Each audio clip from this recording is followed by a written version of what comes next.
在周薇一无所有的时候，我不顾父母反对嫁给他。最初的时候，小到连家里的一张凳子都是我作为嫁妆带过去的。我们从白手起家到现在经营着一家母婴公司，他也从一个一穷二白的小伙子变成如今连锁母婴店的老总。他待我一如既往的好，直到那个叫傅斯的年轻女孩手握孕检单找上了门，我才知道她出轨了。为了寻找证据，我亲自照顾小三孕期，并大张旗鼓举办周岁宴。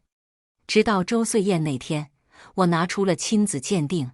大家好，开始今天的分享之前，希望你能给人间烟火点个订阅，我将会分享更多优质的内容。在我发现周薇出轨的第二天早上，就有人等不及了。我心事重重，驱车来到公司，屁股还没坐热，一个女孩就推开安保阻挡的手冲进了会议室。女孩见了我就跟见了亲妈似的，一上来就是一顿暴哭。我打量她的穿着，根据她手上的卡地亚、背的香奈儿，再看了看自己身上一模一样的同款，一眼就判断出她就是周薇在外边的那个小三。因为周薇她连出轨也不忘买双份的东西讨好我。姐，你把周薇让给我吧，我和孩子不能没有她呀！呜呜呜！此话一出，整个公司都炸了。没一会儿，会议室门口就多了许多吃瓜群众。姐，周薇说她会养我的，我是农村来的，平时吃住都是靠周薇，我的身心全在她身上，我可不能没有她呀！呜！会议室门口的人群开始窃窃私语：老板怎么这么糊涂啊？老板娘花容月貌，还去外边找女人。哎，天下果然没有一个好男人。就是啊，我早说了，天蝎男啊，啧，谈不得。我坐在座位上一动不动，静静看着女孩表演。等人群散得差不多了，我拉了条椅子坐到了女孩对面。你的意思是，我眯起眼，你怀孕了？女孩泪眼婆娑，从包里掏出孕检报告交到我面前。B 超显示，她已怀孕2月有余。我和周薇做了7年夫妻，我没想过她会这样对待我。午夜梦回，我躺在床上翻来覆去，实在忍不住，坐起来走到落地窗前点了根烟。没想到熬夜写论文的外甥女也还没睡，她拿着瓶牛奶路过我房间，见我闷闷不乐，就凑上来贴了贴我。小姨，你有心事呀？我回过神来，摇了摇头。小姨是在想，什么时候囡囡才能长大，和你一样懂事。囡囡是我的女儿，这段时间我心情不好，特地把她送回娘家陪我妈去了。哎呀，小姨，长大有什么好的？长大了还要遇到奇奇怪怪的人呢。外甥女自小受我疼爱，长大了跟我感情依旧好，无话不说。外甥女嘟起嘴，掏出手机翻弄。喏，比如我们寝室这个女生，烦得很，老是占着独立卫生间跟男朋友打视频，成天带着卡地亚志气高昂的，居然还乱摸乱碰偷我们东西。她掏出手机，点开一张照片递到我面前。照片里女生笑盈盈的脸瞬间引起了我的注意。这个女生是 S 大艺术学院的音乐生，名叫傅斯，在学校附近一家机构教钢琴。从朋友圈判断，有着精心包装过的富家女人设。她的朋友圈里有一半江山是周薇的功劳。对，夫妻共同财产，所以也是我的功劳。我翻出当日她留给我的电话，用我的私人号添加了她。没有验证，几乎是秒通过的。好丰富的朋友圈，不难看出她是个喜欢热闹、生活精致的女孩。许久，对话框显示正在输入中。我自报家门：你好，我是陈小贝。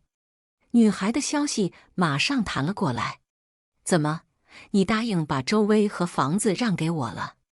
她的态度和当日来公司时判若两人，我心口一堵，忍不住爆了句粗口：让你吗？我本想把孕检报告单砸到周薇面前，再到婆婆家里大闹一通，发泄愤懑的心情。但我还有女儿，甚至还有作为一个企业女性的行为需要维持。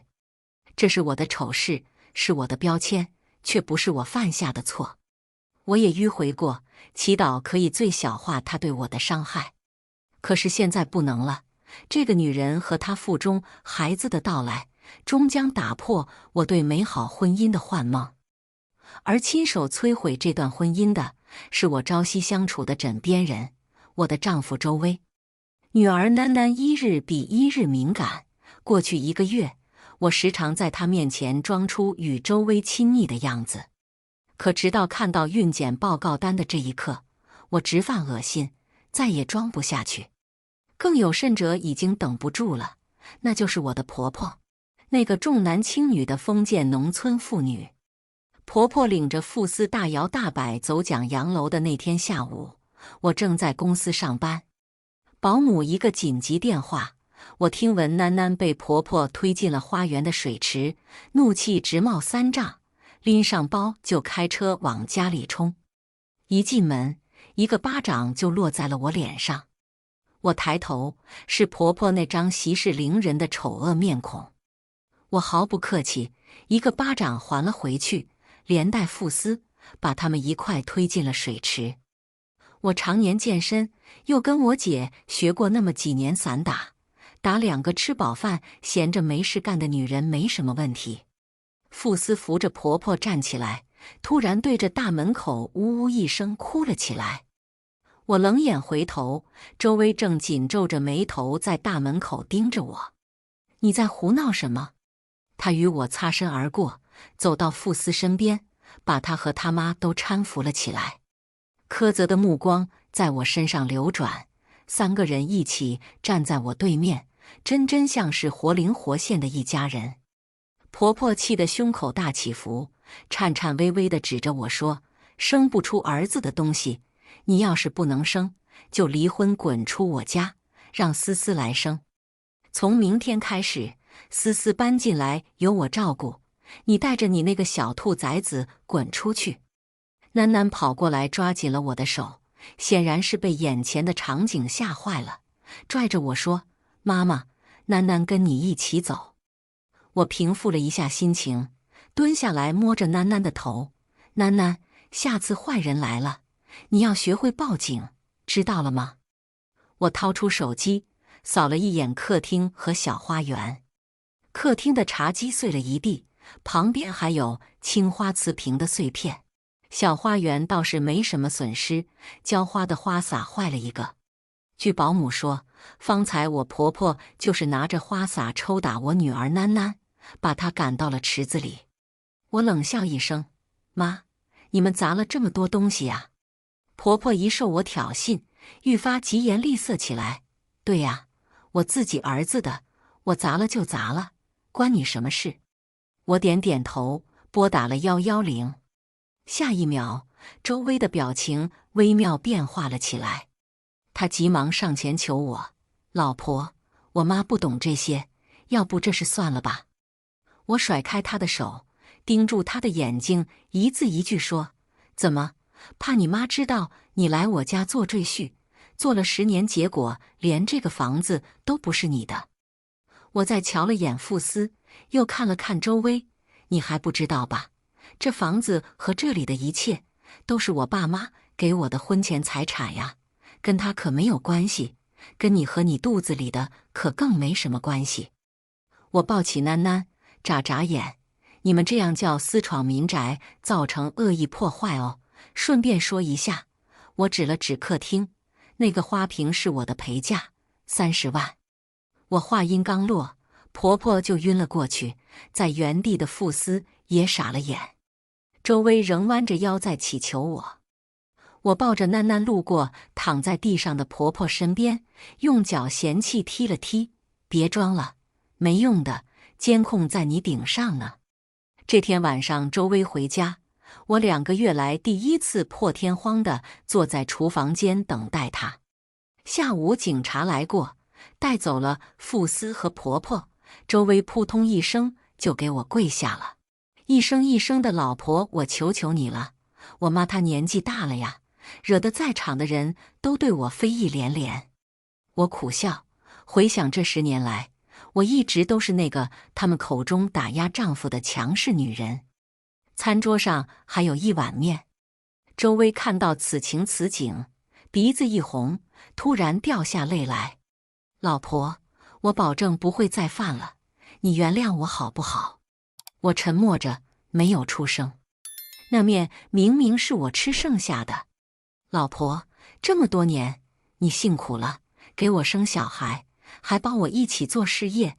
要不是你生难产，又怎么会生不出儿子？老婆，所以我才犯的糊涂呀。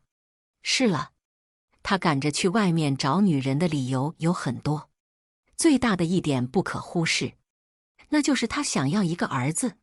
他想要，他妈想要，他爸也想要。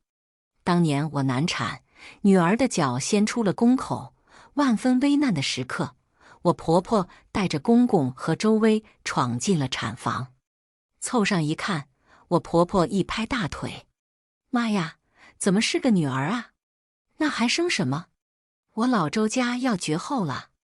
我本就耻于生产时被那么多人围观，被一下子闯进来的公婆和周薇3人吓得惊慌失措。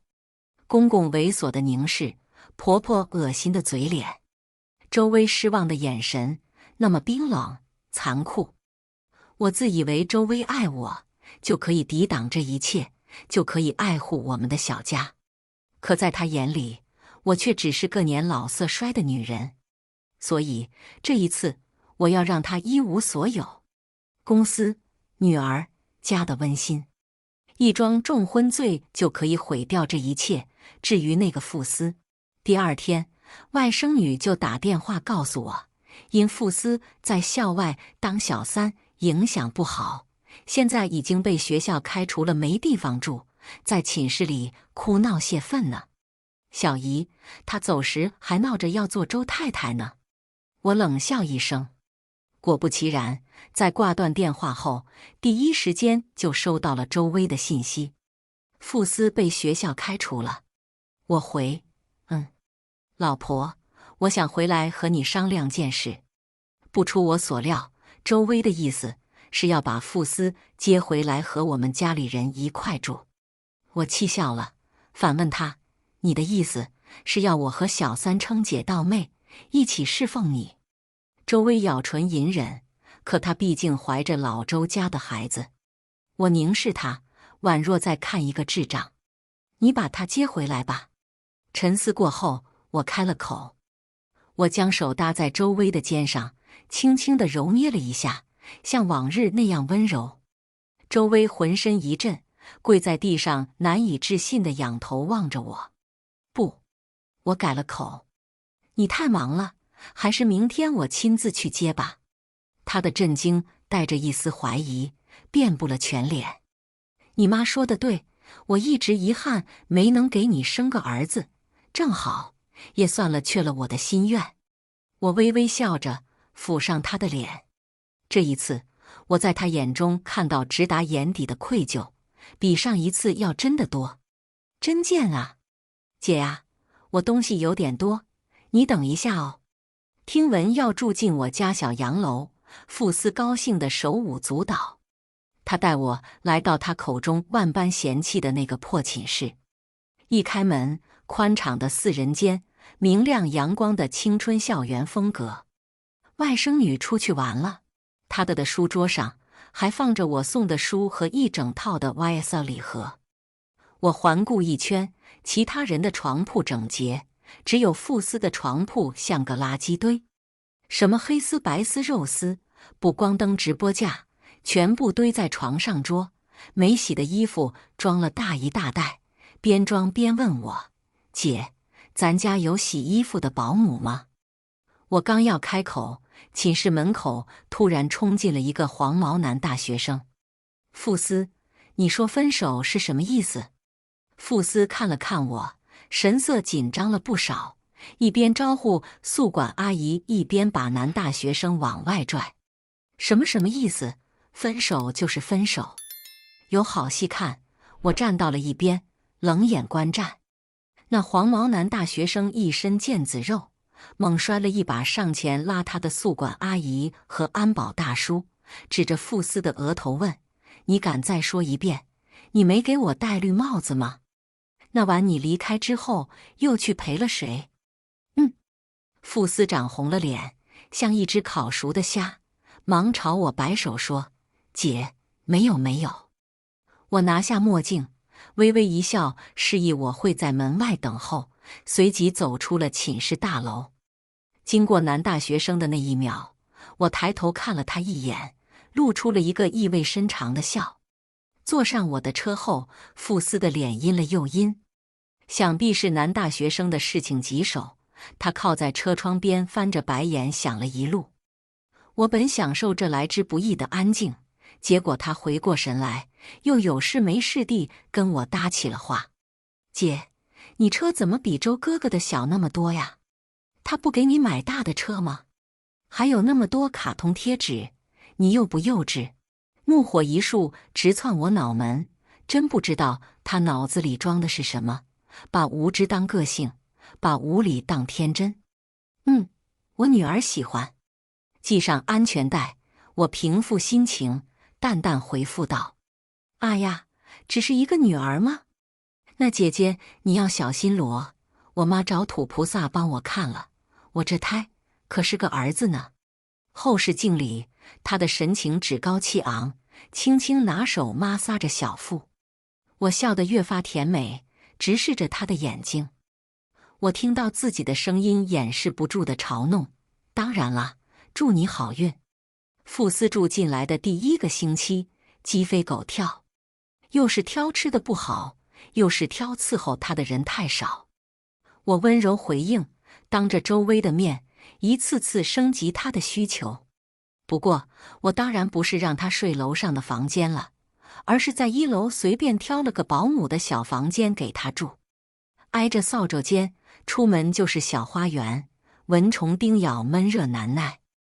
我殷勤地帮他拿行李，实则只拿了一个包，眯眼笑得热情：“思思啊，当自己家。”周薇站在楼上看我们忙前忙后，神色复杂，欲言又止。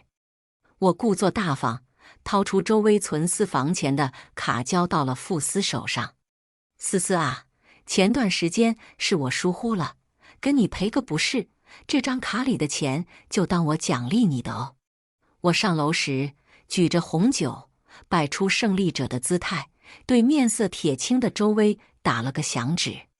我心说：出轨呀，周薇，把钱出光，把人生出的稀烂好了。周薇附属卡里的私房钱如流水一样花出去，起初他会小声劝诫几句，后来他彻底忍不了了，3番5次摔了碗筷，冲进房间和傅斯大吵一架。至于女儿，早就被我弄到姐姐家去住了。女儿空出来的房间，我依上了锁。可谁知这天一大早，我一觉醒来，傅斯喊来的开锁师傅就撬开了我女儿的门。我刚要发脾气，发现傅斯身后站了个农村妇女，一脸的挑剔样，很难不让人知道她们是母女。我有时候怀疑周薇是不是瞎了，会招惹上这样一个女人。姐，我妈来住段时间，我看这个房间还挺好挺大的，就给我妈吧。她走进房间，嫌弃地踢了一脚地上的绘本。我当她瞎了，不然看屋里的陈设，怎么会不知道这是我女儿的房间？还没等我发话，那个农村妇女就自顾自拎包进了房间。不消片刻，他四处转溜的眼神就被墙上的画吸引了。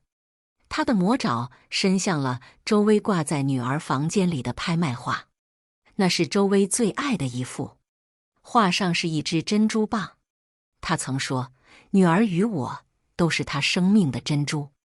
我在心里暗暗许愿，掉下来。下一秒，画框摇晃，碎在他脚边。周薇的50万就这样碎了一地。那画上的珍珠蚌突然在一地碎片里突然廉价了不少。傅斯尖叫起来，周薇也揉着惺忪的睡眼走出了房间。看到现场后，他的怒斥声贯彻了整栋洋楼：“滚，都滚出去！”周薇指了指大门，涨得通红的脸仿佛随时会爆炸。傅斯和他妈吓得大气不敢出。平时娇滴滴、敢撒娇、敢闯祸的傅斯，现在却只敢默默流着眼泪。我插着手站在一旁看戏，发出啧啧声。周哥，马上收拾东西，让他滚。他指的是傅斯的妈。我也没见过发这么大火的周薇，他向来是个温柔的好老公，和气的好老板。别说吼，结婚10几年，他连一句重话都没说过。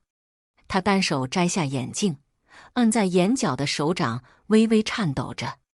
我冷笑着，扭头离开了这场闹剧。转眼就是5月份，我每天上班、下班接女儿，陪女儿吃饭，再独自开车回家看闹剧，每天都忙得不亦乐乎。特别是看到周薇的头发愁得越来越少，我在餐桌上拿着筷子，轻快地笑出了声。姐姐，你皮肤那么好，医美做了不少吧？我侧过脸去翻了个白眼，傅斯又开始没话找话了。呢，这一针15000呢。傅斯的脸扭曲了一瞬，这么贵呀？还好我不用做。我放下筷子，认认真真跟他科普了起来。小斯啊，虽然你现在才23岁，但是25岁过后，女人的新陈代谢就慢了呀，你要早做准备。外面那些100-200的护肤品呢，9块9的面膜，你还是少用点吧，对皮肤不好。他吃了瘪，眼珠子一转溜，又把主意打到了周薇的钱包上。周哥哥，就当是你和姐姐请我罗，我也要打那个针。周薇皱眉，你打什么？我看你长得就像个针。不嘛不嘛，我就要。我笑笑，看周薇头疼欲裂的表情，笑得越发大声。下午，傅斯就出了事，他拉着他妈去打针，结果进了黑诊所，被宰了500不说，闹得肚子疼了好一阵。后来又是闹进了医院，又是跟黑诊所索要赔偿，拖着周薇前前后后又忙了2个月。而我，咖啡、露营、闺蜜聚餐，带着女儿和朋友笑笑闹闹，日子就这样过去。很快就到了傅斯的预产期。预产期的这一天，恰巧是我女儿的生日。我安顿好女儿，来到傅斯生产的医院，已经是凌晨12点半。后半夜，傅斯才开始发动。我问了护士，难产，同我当年的情况差不多。周薇他妈早早赶了过去，急着接孙子。现在听说难产，见孩子还没生出来，他就坐在一旁的长廊上，拿手机跟7大姑8大姨通着视频电话。他大姑啊，对，生儿子呢。哎呀，你不知道多争气的嘞，这女大学生就是好的呀。他完全不顾现在在里面给他儿子生孩子的那个女人死活，就跟当年对我一样。旁边还站着呆愣的公公。周薇呢？周薇，他猥琐的目光在我身上转悠着，不知道去哪了。我点点头，进了产房。傅斯的2条细腿高高岔开，护士急得满头大汗，却不见孩子探出头来。傅斯看到我身后跟进来的公公，吓得浑身一震，呜咽着让他出去。公公刚要迈出门去，我挑眉，走什么呀？留下来看看老周家的好孙子呀！我的公婆从未看过一眼我的囡囡，出生时不曾，更别说逢年过节给个压岁包了。甚至连初为人父的周薇都因为重男轻女不曾给予女儿足够的陪伴。现在为了个身份不明的孙子，欢天喜地地挤在这腥臭的产房里外，实在可笑。我来到傅斯床边，贴近他，他又羞又气，咬紧牙关，嘴里蹦出一句话：“陈小贝，我会和周薇结婚的。”我摊开手，表示无所调位。你试试呀，我是很支持小三上位的。他的神色痛苦，死死抓住我的手，怨恨满溢。他祖上积了8辈子德才碰得上我呀，不然就他那几个钱哪来的你？我贴近他耳边，话语一句一句，声音甜如蜜糖。只是不知道这阔太太，你坐不坐得稳呀？我打开手机解锁，点开一段收藏夹里的视频，对在傅斯脸上。视频里，周薇和别的女人亲吻拥抱，摇摇晃晃地走回了酒店。我勾唇笑她愚蠢。妹妹呀，一直忘了跟你说。我突然伸手掐住她的下巴。你不是第一个，当然也不会是最后一个。初为人母的傅斯看上去好像也没有那么开心，只是给孩子洗澡的时候，身上那股神气劲儿还是由内而外地焕发到了极致。带把的男孩。周薇消失了好几天，再次出现的时候，喝得醉醺醺的。他的脸上有指甲痕，想必是昨晚傅斯气急抓打留下的痕迹。我悠闲地坐在客厅追剧，而这个房子的另一角，被喂奶、换尿布、挤住酸痛折磨的憔悴不堪的傅斯咬牙看着这一切。而我婆婆好似有意为她家的功臣出气。下午，趁着周薇有事出门，婆婆在房间里大声吼我的名字，使唤我去端水。我走进房间，发现那地上的是傅斯的洗脚水。婆婆怀里抱着她的宝贝孙子，翻着白眼对我说：“你没帮思思坐过1天月子，叫你端个水，总不辛苦了吧？”我点点头，然后端起洗脚水，从头到脚的淋在了婆婆和小三的头上，被套全湿了，水蔓延了一地。家里的保姆这2天正好放假不上班，想来这个下午他们是有的忙了。不好意思，阿妈，我一声尖叫，装出惊吓的样子，退远了好几步。婆婆气得浑身发抖，怀里的孩子被她捏得哇哇大哭。我继续微笑，妈，你说的对，我没给妹妹坐过月子，所以这个分岁酒我来办吧，也好给周家的大孙子正一正位分。婆婆的脸上惊露错愕，随即是怀疑，芝麻大的眼睛滴溜转着，随后平静了下来。我在心底发笑，周薇一家抠得很，当年婚礼的份子钱都要全部刮走，现在怎么舍得出分岁酒的钱？眼看由我接盘请客，自然是开心的不得了。辛苦你了呀，小贝。婆婆抬头朝我讪笑，满脸的皱纹夹着狡黠细长的眼，谄媚贪婪的丑态一览无余。就连傅斯也极力克制住愤怒，朝我笑了笑：“谢谢啊，姐姐。”分岁酒那天，傅斯挑了件晚礼服，拖着拖地长摆姗姗来迟。他邀请了爹妈和5个姐妹2个兄弟，还有素日里不太瞧得起他们一家的7大姑8大姨，又拉个好几个大学同学，凑了3桌，风风光光地入了席。周薇拉着我敬酒，本来强打欢笑的脸，在看到傅斯和他身后的大部队后，就彻底笑不出来了。特别是看到傅斯父母那副农村人的打扮，还有鞋上沾的泥，他满脸嫌恶，转过脸去，小声嘀咕了一句：“真是丢人。”我斜瞥了他一眼，丢人？他也知道什么是丢人吗？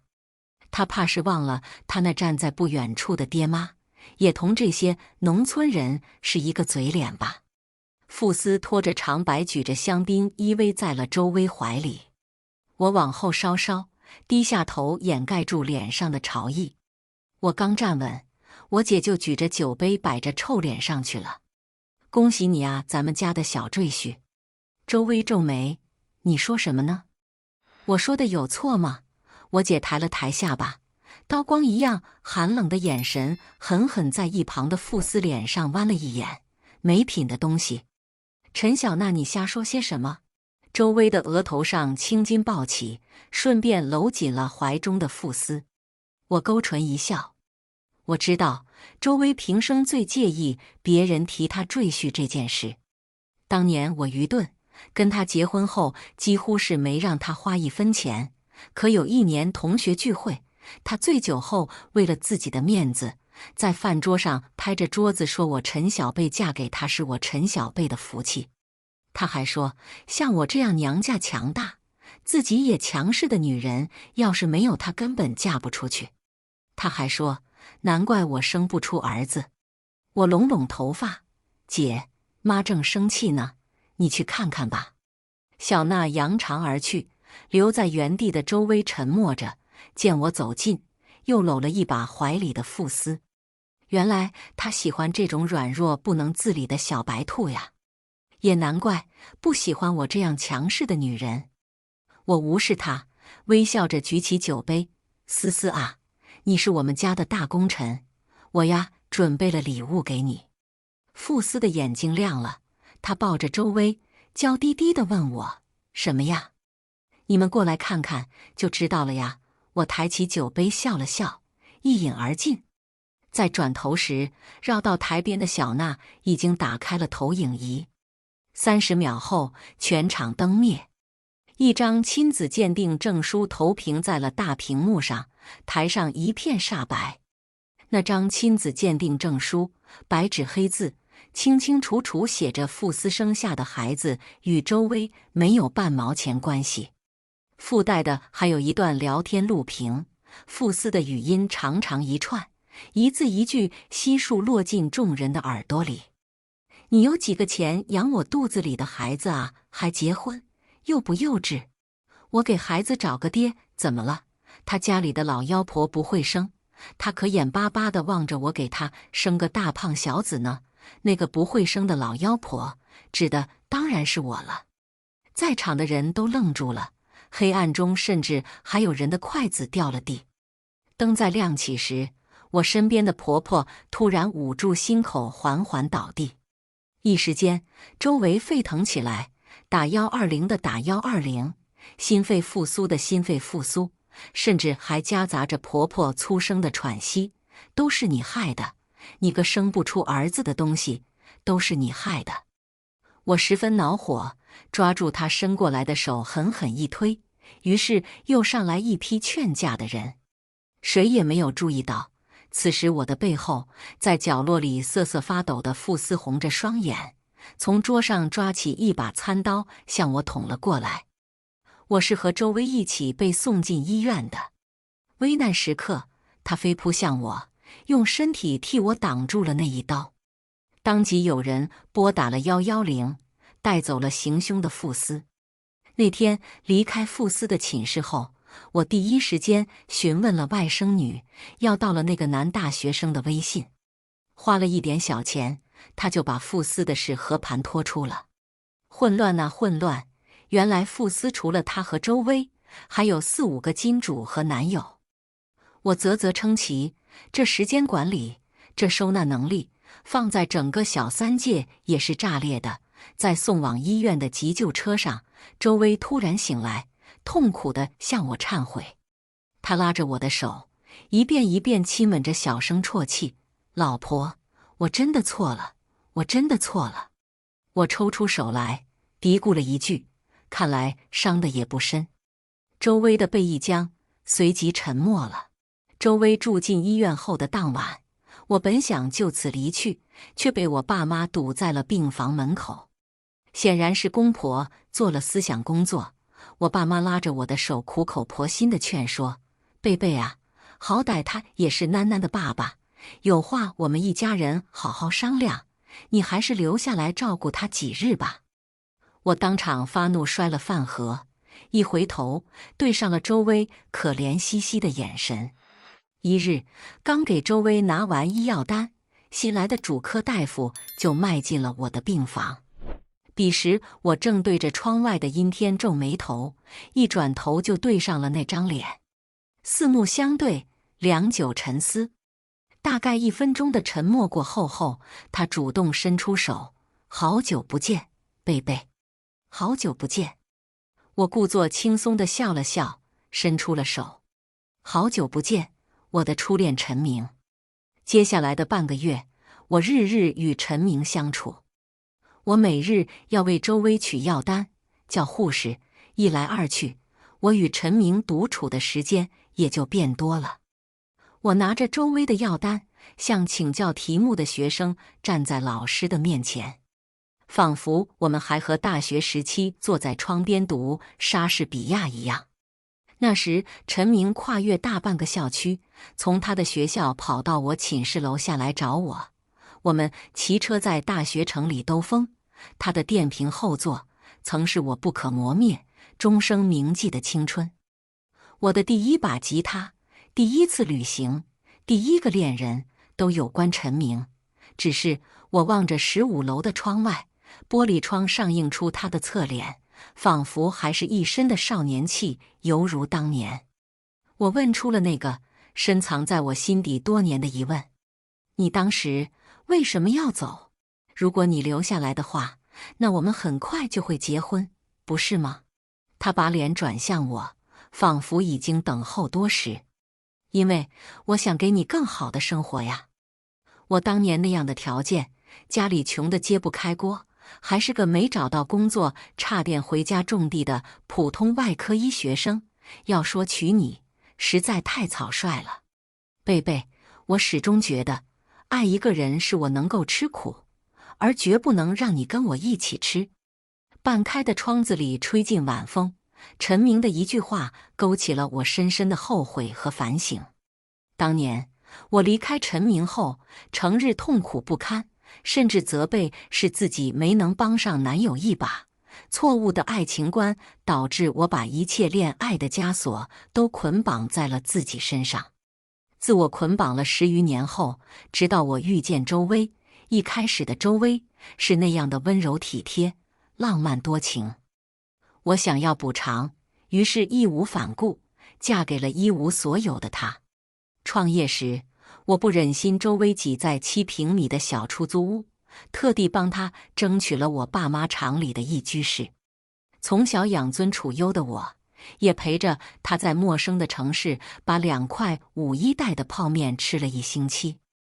我抱着他在电瓶后座，吹着黄浦江的晚风，年轻的生命挥霍在鸡零狗碎的无望日常里，终于在一个夜晚稀松平常的夜晚破了茧。他单膝跪地，眼含热泪拿出一枚戒指，说要让我幸福一生。我本以为这样就可以收获幸福，可是幸福却是蜜糖包裹着的砒霜，仅仅只是成全了我泛滥的圣母心，到头来又给我一个惨痛的教训。我拥抱陈明，谢谢他教我懂事，陪伴我的青春，又让我在困境中认清了自己的内心。拥抱过后，我一转身撞上了提着饭盒的周薇。他几乎每天都尝试和我说些话，可我们知道，说再多的话，我们也回不到过去。听说傅斯他妈妈成天跪在医院门口求我原谅，求警察放了他的女儿。周薇次次拦着他见我。也听说他常让婆婆去接女儿放学，给女儿买衣服玩具，甚至连女儿见到我时，嘴里也多了几句公婆的好话。也听说他重提当年在产房里的事，对着我爸妈在病床前忏悔，下跪道歉。可这些传到我耳朵里又有什么用呢？我已经不是25岁那个说嫁就嫁的女孩了。那时候的我揣着一腔孤勇，要跟他一起闯荡世界，赚大钱。而现在我有女儿，有年迈的父母，有担心我的亲人和朋友，有这些经历和成长的教训。你做的那些事，我都知道了。我在床边坐下，为他调整床的高度。老婆，我们一起回家好不好？”他被我难得的温柔吓了一跳，红着眼眶抓紧了我的手。我点点头，回家。